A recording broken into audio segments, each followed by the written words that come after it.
Yeah, we're doing another one of these videos. Another GrandMoffToganZ rants about Arrowhead video. But this time, things aren't so bad. We actually got a really good patch this morning. And people are rightfully excited about this new patch. We got a lot of really good balance changes, and even some improvements to performance. This is pretty much a repeat of the 60-day patch from last year. We got so many good changes this morning. The Halo weapons got buffed. The de-escalator got buffed. The solo silo won't be attacked by enemies anymore, thank God.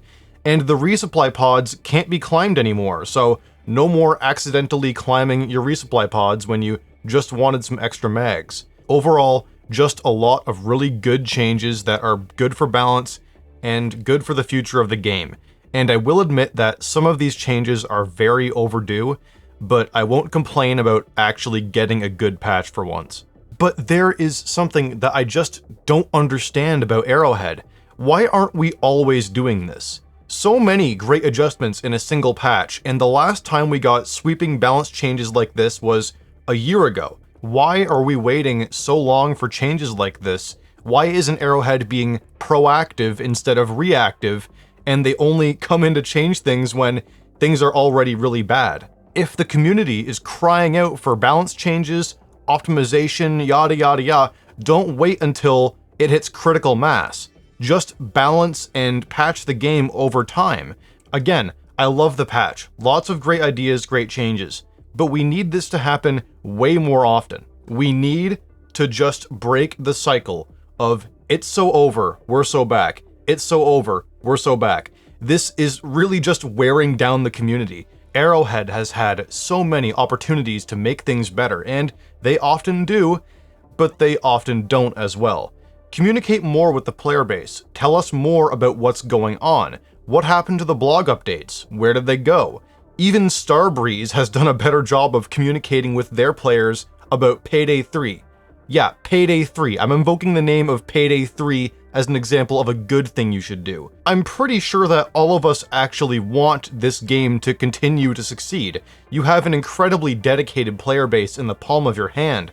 We're talking about players that will keep playing the game regardless of new content.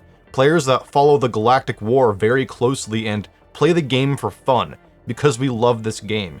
But you may have lost a pretty large chunk of players due to a lack of communication, optimization, and balance.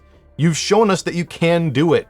Please just regularly do this. Keep doing it instead of waiting a year to fix the game again. There are a lot of things that would make this game a much better experience, and I want my friends to come back and play this game with me, and there's a few things you could do that would bring back a bunch of players, including my beloved friends. The number one thing is to stop the hard locks on PC. No game should make your computer unusable no matter what's happening, but it's becoming a regular occurrence for PC players, and that is a complete disaster.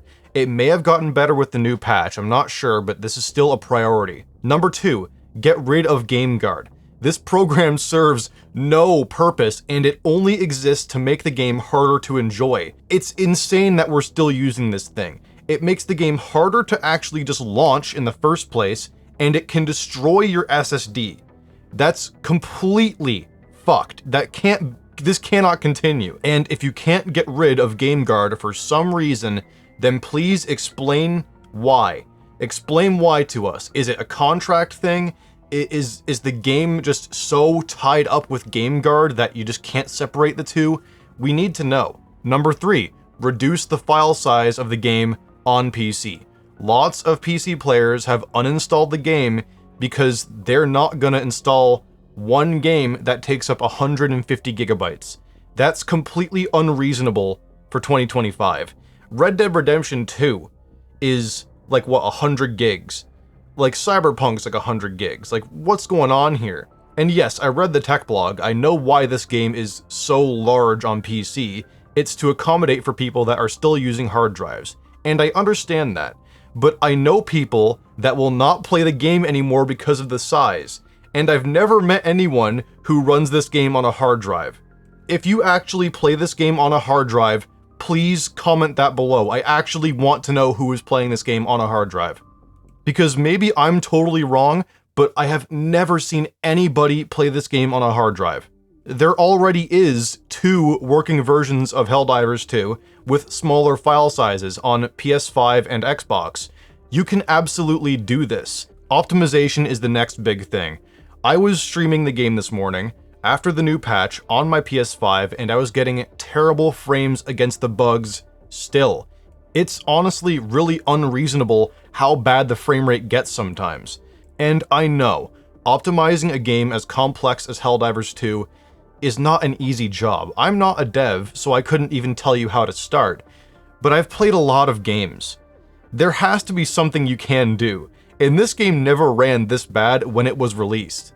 Another big thing that I think would just help the player base in general, and is kind of like a personal thing I want too, is just cross progression. I have a friend that would love to play this on his PS5, but he doesn't want to leave behind his exclusive items and all of his progression. And that is totally fair in my opinion. Honestly, I would buy another copy if they did cross progression just to support what they're doing, because I think that's a great thing to do.